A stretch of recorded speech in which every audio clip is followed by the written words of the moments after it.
안녕하세요. 사연을 부탁해입니다. 오늘의 사연을 소개하겠습니다. 어느 오후 모르는 번호로 전화가 걸려와서 무심결에 전화를 받았는데요. 휴대폰에서 들려오는 쩌렁쩌렁한 목소리에 귀가 아플 정도였습니다. 니들이 그러고도 잘 살 줄 알아? 감히 네가 내 말을 거역해? 너 때문에 우리 딸 결혼 엎어진 거 어떻게 책임질 거야? 어떻게 책임질 거냐고! 어찌나 소리를 질러대던지 순간 제가 휴대폰에서 귀를 뗀 채 멀리 떨어뜨리고 있었어요. 그리고 우리 아들들한테 내 전화 받지 말라고 네가 시켰지? 이래서 고아랑은 상대를 하면 안 되는 거야. 어머님, 전화 끊을게요. 저한테 이러실 게 아니라 어머님 아들이랑 통화하세요. 야, 너 지금 나랑 장난해? 우리 아들들이 전화를 안 받는데 내가 통화를 어떻게 해? 전 잘 모르겠습니다. 이만 전화 끊겠습니다. 제가 급히 휴대폰 종료 버튼을 눌렀습니다. 그때쯤 시어머님을 안 지 2년이 넘었었지만 시어머님의 목소리만 들어도 심장이 두근두근 거릴 정도였거든요. 잠시 소개를 하자면 시댁은 시어머님과 남편, 서방님, 그리고 시누이가 한 명 있어요. 시아버님은 남편이 대학교 다닐 때 돌아가셨고요. 그리고 우리 친정 부모님은 두 분 다 돌아가셨고 저는 외동이었기에 친정 가족은 아무도 없습니다. 시어머님은 그런 저를 고아라며 항상 무시하기 일쑤였고요. 하지만 제가 참 어이가 없었던 것이 말이죠. 엄마는 제가 어릴 때 돌아가셨지만 아빠는 우리가 결혼하고 1년쯤이 지난 뒤 돌아가셨는데요. 아빠 장례식이 끝나자마자 시어머님이 한껏 비웃으며 제게 기가 막힌 말들을 쏟아냈고 그 말을 듣던 동서가 놀라서 시어머님께 대들다시피 했습니다. 너 이제 진짜 고아가 됐구나. 너도 참 어지간히 박복한 팔자다. 어머님, 고아라니요. 무슨 말을 그렇게 하세요? 왜? 내가 틀린 말했니? 난 있는 그대로 말한 것뿐이다. 아, 그렇네요. 그럼 어머님도 고하신 거네요. 거기다 과부까지 되셨으니 어머님 팔자는 울트라 초특급 박복한 팔자시네요. 형님은 아주버님이라도 계시잖아요. 예, 농담한 건데 뭘 또 그렇게 죽자고 달라드는 거니? 어머, 어머님, 저도 농담한 건데 뭘 그렇게 정색하세요? 동서가 손으로 입을 가린 채 웃음을 참고 있었는데요. 동서의 말에 시어머님의 얼굴이 울그락불그락해져 있었어요. 하지만 시어머님은 동서를 노려만 볼 뿐 아무런 말도 하지 못했습니다. 동서의 성격이 어마무시했거든요. 거기다 동서 친정이 시댁보다 훨씬 잘 살았기에 시어머님은 항상 동서의 눈치를 볼 수밖에 없었습니다. 서방님과 동서가 결혼할 때 동서 친정에서 아파트까지 마련해줬고 그 밖에도 여러 가지 도움을 주셨기에 성질 고약한 시어머님조차도 동서에게는 아무 말도 하지 못했어요. 하지만 그에 비해 저는 참 만만해 보였던 것 같은데요. 우리가 결혼할 때 친정엄마가 안 계시다는 것부터 트집을 잡았으니까요. 제가 참 어이가 없었던 부분은 남편도 시아버님이 안 계신 건 매 한 가지였지만 시어머님은 엄마가 없는 거랑 아빠가 없는 거랑은 천지 차이라는 말도 안 되는 논리로 저를 무시하곤 했습니다. 딸이라면 모름지기 친정엄마한테 배울 게 얼마나 많은데 그런 걸 하나도 못 배웠을 거 아니냐. 그러니까 네가 한 행동이 죄다 그 모양인 거야 라는 말을 하곤 했으니까요. 시어머님의 그러한 행동들로 인해 결혼을 할까 말까 망설였지만 적어도 남편과 서방님은 좋은 사람들이었기에 용기를 내서 결혼을 했던 거였어요. 도대체가 시어머님 같은 엄마에게서 남편과 서방님 같은 사람이 어떻게 나온 것인지 도저히 가늠이 안 될 정도였으니까요. 결혼 후 시어머님의 막말은 계속되었지만 남편과 서방님이 제 옆에서 딱 버티고 지켜주었기에 그래도 큰 탈 없이 견딜 수 있었습니다. 그렇게 시간이 흘러 서방님도 결혼을 하게 되었는데요. 동서가 인사를 온다고 하자 시어머님의 입이 귀에 걸린 채 좋아서 어쩔 줄을 몰라 했어요. 돈 좀 있다고 나대기 전에 초장에 귀를 팍 꺾어놔야 해. 암탉이 울면 집안이 망한다고 하잖니. 사실 우리 둘째 아들 정도면 어디 내놔도 꿀릴 게 하나 없지. 직업도 공무원에다가 성격 좋지 인물도 나 닮아서 아주 훤하지. 시어머님이 초장부터 동서의 귀를 꺾어놔야 한다며 회심의 미소를 지으며 제게 말했거든요. 저는 그런 시어머님의 말에 그저 묵비권을 행사할 뿐이었고요. 사실 서방님이 시어머님에게 동서에 대해 말하기 전에 저는 이미 동서와 몇 번 만나서 밥도 먹고 하는 사이였거든요. 그래서 동서의 성격을 그 누구보다도 잘 알고 있었기에 앞으로 시어머님에게 어떠한 일이 일어날지 불을 보듯 뻔히 보일 정도였으니까요. 그렇게 얼마 뒤 동서가 시댁에 첫 인사를 오게 되었고 동서가 온다는 말에 시어머님이 제게 아침 일찍 건너와서 식사 준비를 도우라고 했어요. 이게 말이 덮는 거지. 그냥 저보고 다 하란 소리였어요. 시어머님은 옆에 서서 내내 잔소리할 생각만 하고 있었거든요. 이건 너무 짜잖니. 넌 대체 친정에서 뭘 배운 거냐? 도대체가 제대로 하는 게 하나도 없어. 엄마, 그거 내가 한 건데? 왜 이 사람한테 뭐라고 하는 거야? 엄마야말로 나한테 똑바로 가르쳐준 게 없으니까 간이 그 모양인 거 아니야. 하긴 뭐 엄마가 하는 음식이 하나같이 맛이 없으니까 내가 배우긴 뭘 배웠겠어? 야, 넌 사내 자식이 왜 주방에서 어슬렁거려? 어슬렁거리긴 뭘 어슬렁거려. 내 동생이 결혼할 사람 데리고 온다는데 내가 해야지 누가 하겠어? 근데 효주 이 기집애는 도대체 왜 코빼기도 안 비추는 거야? 암튼 엄마가 문제야. 엄마가 지금 이 사람한테 뭐라고 할 게 아니라 효주나 똑바로 가르쳐. 효주 밥도 제대로 못하잖아. 그러다 시집가서 소박맞게 딱 좋다니까. 뭐야, 넌 효주 오빠 아니야? 오빠가 동생 악담을 해도 유분수지. 우리 귀한 딸한테 무슨 그런 말을 해. 난 현실을 말한 것뿐이야. 그리고 엄마 딸 귀하면 며느리도 귀한 법이야. 여보, 당신은 가서 소파에서 좀 쉬어. 아니야, 난 괜찮아. 괜찮게 뭐가 괜찮아. 엄마가 당신 음식 맛없다고 하잖아. 그러니까 음식 하지 마. 근데 이놈의 자식이 엄마 앞에서 못하는 말이 없어. 결국 시어머니가 팔을 걷어붙인 채 주방에 자리를 잡았어요. 그리고 잠시 후 서방님과 동서가 집 안으로 들어섰고 시어머님이 한박 웃음을 지은 채 동서가 들고 온 선물들을 받아들었습니다. 왔니? 얼른 앉아라. 우선 식사부터 하자꾸나. 시어머님이 동서의 손까지 덥석 잡은 채 식탁으로 향했어요. 식탁에 차려진 음식들을 보며 서방님이 시어머님과 우리 부부를 번갈아가며 바라보더니 물었어요. 설마 이 음식들 형수님 혼자 다 한 거 아니죠? 아니에요, 서방님. 이 사람이랑 어머님께서 하신 거예요. 이거 반은 내가 한 거야. 남편이 의기양양한 표정으로 서방님에게 말했는데요. 자, 봤지? 우리 집안이 이 정도야. 나도 우리 형만큼은 음식할 줄 알아. 진짜?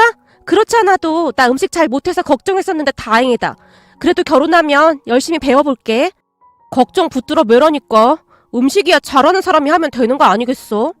그런 모습에 시어머님이 못마땅한 표정으로 한마디를 툭 하고 던졌어요.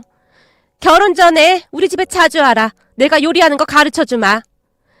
에이, 엄마가 무슨 요리를 가르쳐줘. 맨날 음식 간도 못 맞춰서 버리는 게 반인데 그냥 내가 하면 되거든? 내가 음식을 못하긴 뭘 못해. 못하는 거 사실이잖아. 전에 이모 집에 놀러 갔을 때 이모도 그랬잖아. 엄마처럼 음식 간 못 맞추기도 어렵다고 말이야. 그런데 엄마가 재수씨한테 무슨 요리를 가르쳐줘? 남편과 서방님이 합세해서 시어머님을 몰아붙이고 있었어요. 사실 시어머님이 웬만한 분이셨다면 그러지 않았을 텐데요. 아마도 두 사람은 시어머님의 성격을 그 누구보다도 잘 알고 있었기에 사전에 차단하고 싶었던 게 아니었나 싶습니다. 결국 시어머님의 얼굴이 다시 한번 울그락불그락해졌고 말이죠. 식탁에 앉자마자 시어머님이 동서에게 물었어요. 그래, 니들 결혼하면 부모님이 아파트를 하나 해주겠다고 하셨다면서? 네, 아버지가 가지고 있던 게 있어서 우선 거기 들어가서 살라고 하셨어요. 뭐야, 그럼 명의는 어떻게 되는 거냐? 명의는 제 이름으로 해주신다고 했습니다. 그게 말이다. 요즘은 공동명의도 많이 하던데 니들도 그러면 좋지 않겠냐? 아무래도 남편이 기가 살아야 하는데 그러는 게 낫지 않겠니? 에이, 엄마, 그건 완전 날강도 심보지. 장인어른이 이 사람한테 주는 걸 왜 공동명의를 해? 엄마가 공동명의에 대해 잘 모르나 본데 그러려면 내 돈이 반은 들어가야 하는 게 맞는 거지. 그럼 엄마가 반 지원해줄 거야? 그럼 공동명의 하고. 뭐? 내가 돈이 어딨어? 지금 아파트 가격이 얼만데? 거봐. 근데 무슨 공동명의야, 공동명의가. 엄마 어디 가서 그런 소리 하면 개념 없는 시어머니라는 소리 들어. 그러니까 절대 그런 말 하면 안 돼. 안 되긴 뭐가 안 돼. 너도 벌어놓은 거 있잖아. 그리고 부부가 이제는 한 가정을 이루는 건데 공동명의 그거 하나 못해줘? 내가 돈이 어딨어. 아버지 돌아가신 뒤에는 형이랑 나랑 돈 버는 족족 우리 집 생활비로 다 썼는데 엄마 일이라고는 해본 적도 없잖아. 엄마 잊었어? 효주 대학 등록금도 우리가 다 된 거잖아. 근데 내가 돈이 어딨어? 서방님의 말에 결국 시어머님이 입을 다물어 버렸는데요. 사실 서방님의 말이 틀린 게 하나 없는 게 시아버님이 돌아가신 뒤 남편과 서방님이 번 돈으로 살았다고 해도 과언이 아니었다니까요. 그렇게 시어머님은 더 이상 어떠한 말도 하지 못한 채 열심히 식사만 하셨답니다. 상견례 자리에서도 시어머님은 입을 꾹 다문 채 그냥 식사만 하실 정도였어요. 상견례에 가기 전 서방님이 경고 아닌 경고를 했거든요. 만약에 엄마가 쓸데없는 소리해서 내 결혼 엎어지면 그땐 나도 가만히 안 있을 거야. 그러니까 아파트 공등명의 이런 얘기는 아예 꺼내지도 말고 되도록이면 그냥 대답 정도만 해. 라는 말을 할 정도였어요. 그 뒤 서방님과 동서는 결혼을 하게 되었어요.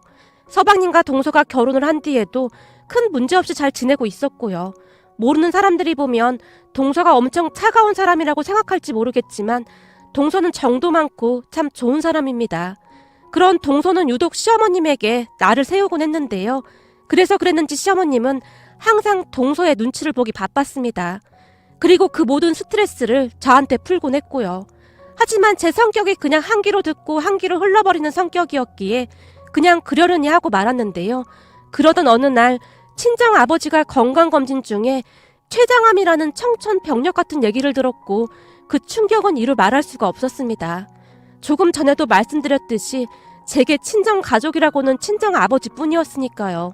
결국 아버지는 급히 수술을 받게 되었습니다. 남편과 서방님 부부가 그런 저를 참 많이도 위로해줬고요. 다만 시어머님과 시누이는 얼굴도 비추지 않았는데요. 하물며 시어머님은 전화로 제게 신경질을 부리기까지 했어요. 니네 아버지 수술비가 얼마냐? 너 수술비는 있는 거냐? 저도 수술비 정도는 있어요. 그리고 아빠가 보험 들어놓은 것도 있고요. 뭐야? 보험 들어놓은 게 있어? 저도 이번에 아빠한테 들었는데 여기저기 보험을 꽤 많이 들어놓으셨더라고요. 혼자 사는 양반이 꽤나 오래는 살고 싶었나 보구나. 네? 그게 무슨 말씀이세요? 아니다. 그건 그렇고 그럼 나중에 그 보험료 네가 다 받을 수 있는 거잖니?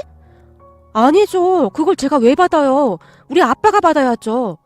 아마도 이래저래 충격을 많이 받았던지라 그때부터 제 목소리에 분노가 묻어나오기 시작했던 것 같습니다. 하지만 그런 제 마음을 아는지 모르는지 시어머님이 계속해서 충격적인 말을 하기 시작했어요. 예, 너 기분 나쁘게 듣지 말고 내 말 잘 들어봐라.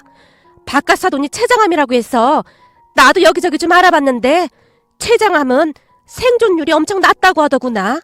그러니까 바깥 사돈이 어디 보험 들어놨는지 그리고 보험금이 얼마인지 잘 확인하란 말이야. 너 시집 올 때 네 동서처럼 집도 못 해왔는데 그거라도 잘 챙겨야 하지 않겠냐? 어머님, 도대체 무슨 말씀을 하시는 거예요? 저희 아빠 수술하면 좋아질 거니까 그런 말씀하지 마세요.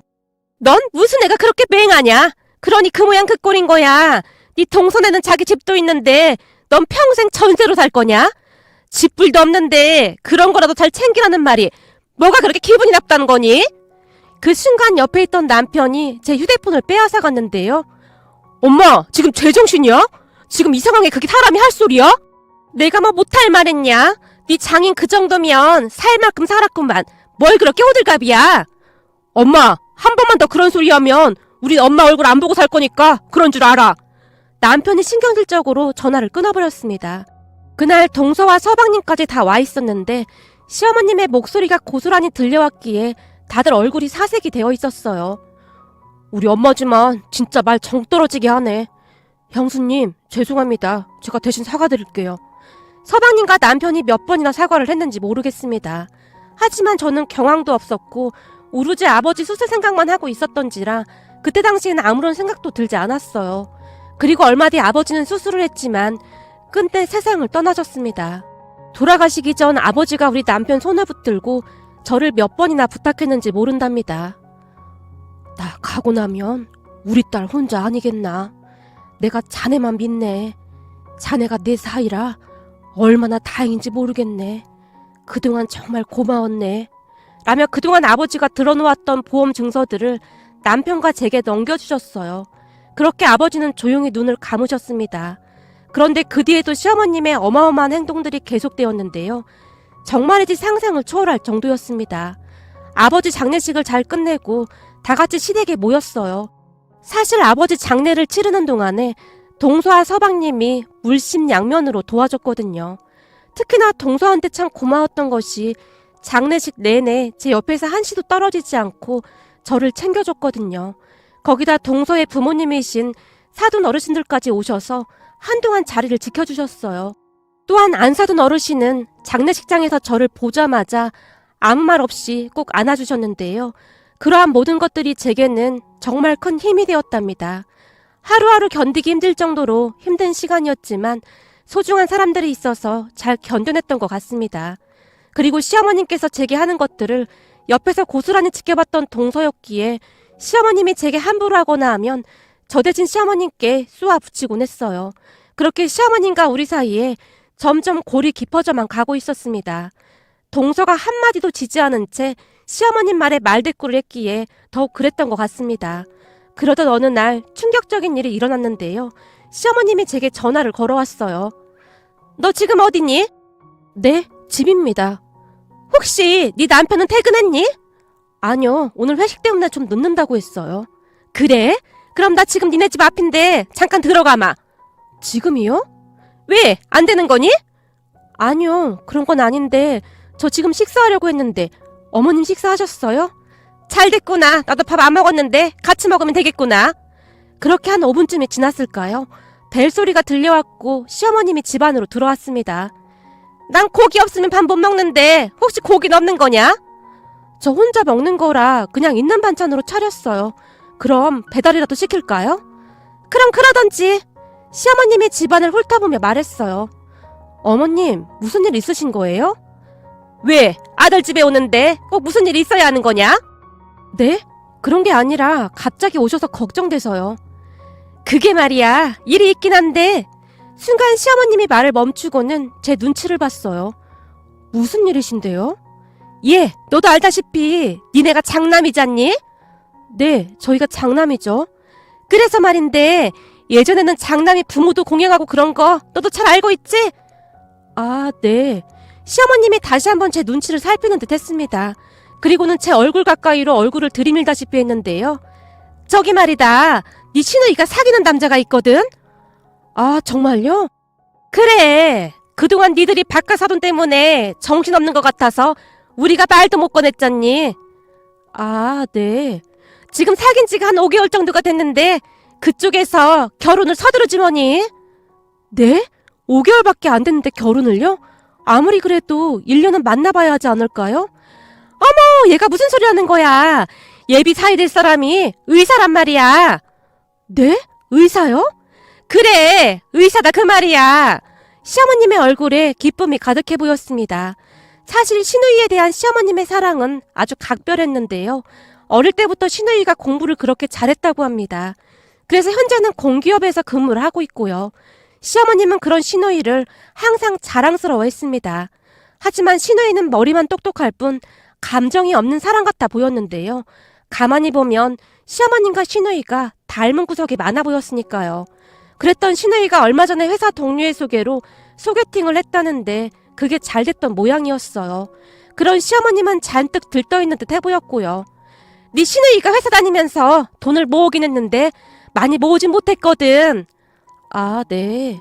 네 시누이 정도면 어디 하나 빠지는 게 없잖니? 그래서 말인데 장남인 니들이 네 시누이 결혼할 때 돈 좀 보태거라. 저희가요? 뭘 그렇게 놀라고 그러니? 장남이면 본분을 다해야 하는 거 아니겠니? 어머님, 저희가 돈이 어딨어요. 사실 아버지가 돌아가신 뒤 보험금을 꽤 많이 받긴 했는데요. 그 돈을 한동안 그냥 가지고만 있었거든요.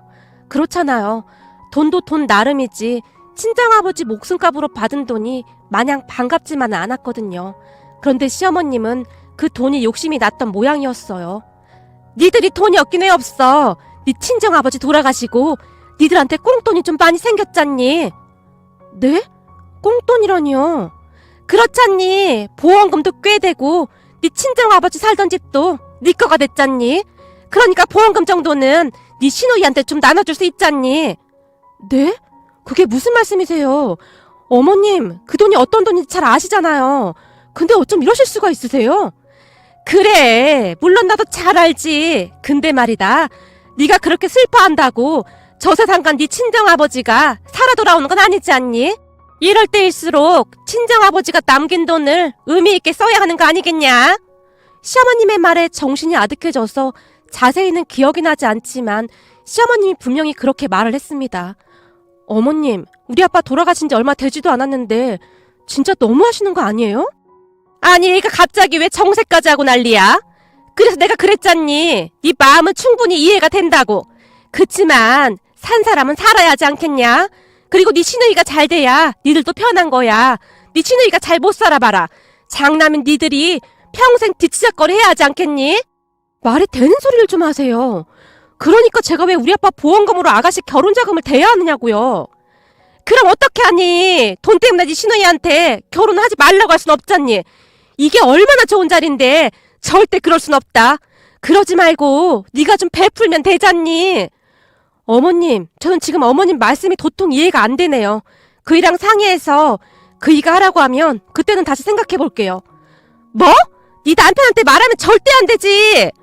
왜 안 돼요? 어머님은 그렇게 하는 게 맞는 거라면서요. 그러니까 제가 그이한테 한번 물어볼게요. 가만 보니 너 네 동서한테 말하는 거 교육이라도 받은 거니? 네? 교육이라니요? 아니 그렇잖니. 가면 갈수록 너 말하는 게 어쩜 네 동서랑 똑같아지냔 말이야. 아주 정이 뚝 떨어지게 말하고 있잖니. 아무튼 전 아가씨 결혼할 때 돈 못 보태드리니까 그런 줄 아세요. 너 진짜 이럴 거니? 이러다 우리 딸 결혼 잘못되면 다 네 책임이니까 그런 줄 알아라. 시어머님이 저를 밀치다시피 하고는 밖으로 나가버렸습니다. 그렇게 잠시 후 남편이 집으로 들어왔는데요. 남편을 보자마자 눈물이 왈칵 쏟아져 나왔어요. 놀란 남편이 자초지종을 물었고 제가 있는 사실대로 다 말을 했습니다. 제 말을 들은 남편의 얼굴이 사색이 되었는데요. 바로 시어머니께 전화를 해서 정말이지 난리를 친 건 말할 것도 없었고요. 엄마, 왜 이렇게 생각이 없어? 그동안 우리가 효주 대학 공부까지 다 시켰으면 결혼은 지가 알아서 해야 하는 거 아니야? 왜 효주 결혼할 돈을 우리 집사람한테 말하는 거냐고. 그것도 장인어른 보험금을 내놓으라니. 그게 지금 말이 되는 소리야? 니들 진짜 욕심도 많다. 니들은 니네 장인어른이 살던 집까지 공짜로 생겼잖아. 그런 보험금 정도는 동생한테 좀 베풀어도 되잖니? 가만 보니 욕심이 한도 끝도 없네. 니들 그렇게 살면 안 되는 거야. 엄마, 진짜 생각이 없어도 너무 없네. 그 보험금은 장인어른이 당신 돌아가시고 나면 집사람한테 친정 식구 하나도 없으니까 돈이라도 있어야 든든하다고 하시면서 무리해서 부은 건데 어떻게 그 돈을 달라갈 수가 있어? 우린 손 떨려서 그 돈 손도 못 대고 있단 말이야. 그리고 장인어른 아프셔서 입원하고 있는 동안에 효주가 병문 한번 와봤어? 장례 직장도 무서워서 오기 싫다고 코빼기도 안 비쳤잖아. 근데 보험금을 내놓으라고? 말이나 되는 소리를 좀 해. 엄마 이런 식이면 우리 엄마랑 연 끊고 살 테니까 그런 줄 알아. 아주 애처가 나셨네. 네 처는 참 좋겠다. 남편이 이렇게 편을 들어주니 얼마나 좋아 그래. 근데 난 남편도 없고 이렇게 서러울 수가 없네. 남편 없이 쎄빠지게 자식들 키웠는데 결국 이런 대접을 받는구나. 시어머님이 갑자기 대성통곡을 하기 시작했어요. 됐으니까 앞으로 우리한테 연락도 하지 마. 그리고 말은 바로 해야지. 아버지 돌아가신 뒤로 엄마 친구들이랑 맨날 놀러 다니기 바빴고 일은 우리가 다 했잖아. 내가 일을 안 하긴 왜 안 해? 니네 이혼의 식당에서 일했었잖아. 그래, 2달 일했었네. 그것도 손님이랑 대판 싸우고 그만뒀잖아. 그 뒤에는 대인기피증이 생겼다는 둥 하면서 친구들만 만나러 다녔잖아.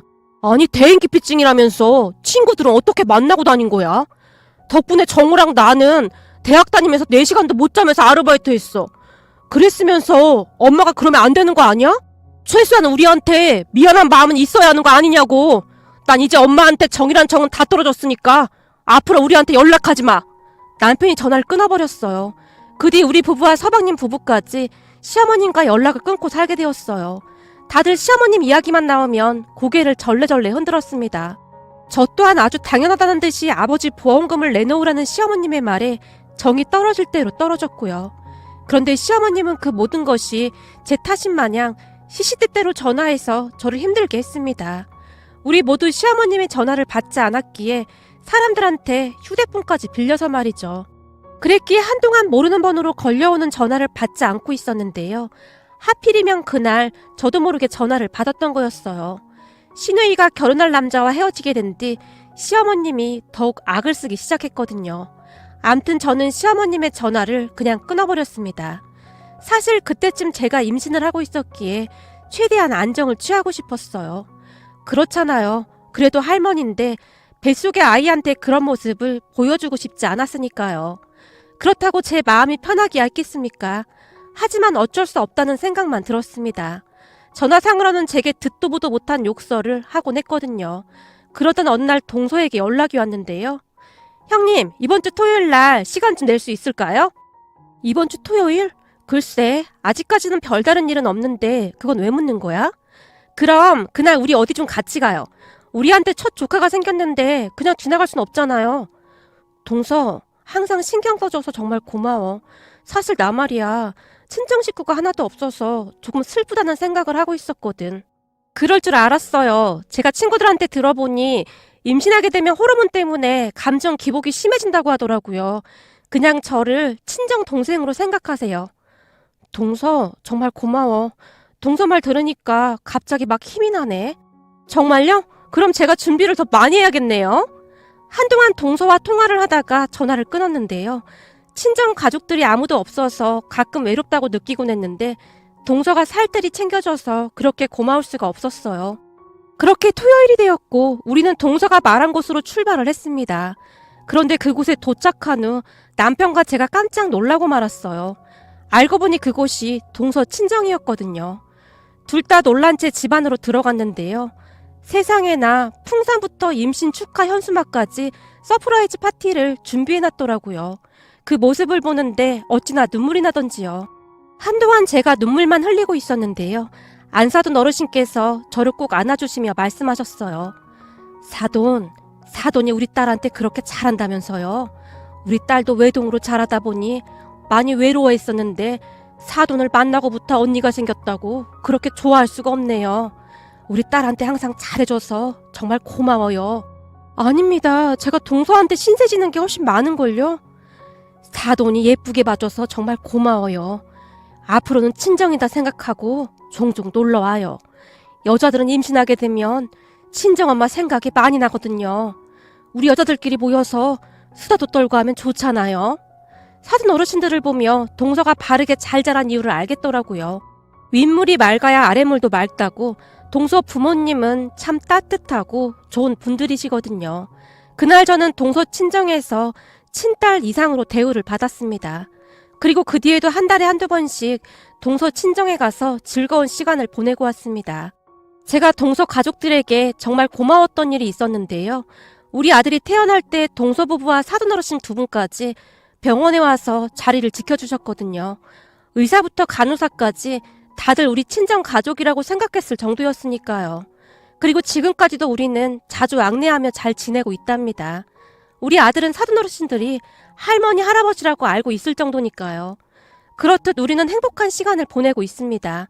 그런데 요즘 들어 시어머님이 자꾸만 다시 연락을 해오고 있답니다. 우리가 전화를 안 받으니까 문자를 보내곤 하시는데요. 내가 잘못했다. 우리 손자 태어났는데 이제는 얼굴 보고 살아야 하지 않겠냐? 손자가 할머니 얼굴도 모른다는 게 말이나 되는 소리냐? 라며 저를 설득을 하다가 또 어느 날은 갖은 욕설을 남기기도 하시고 여전히 복잡하기만 하네요. 그 사실을 안 우리 남편과 서방님이 펄쩍펄쩍 뛰고 난리가 났었고요.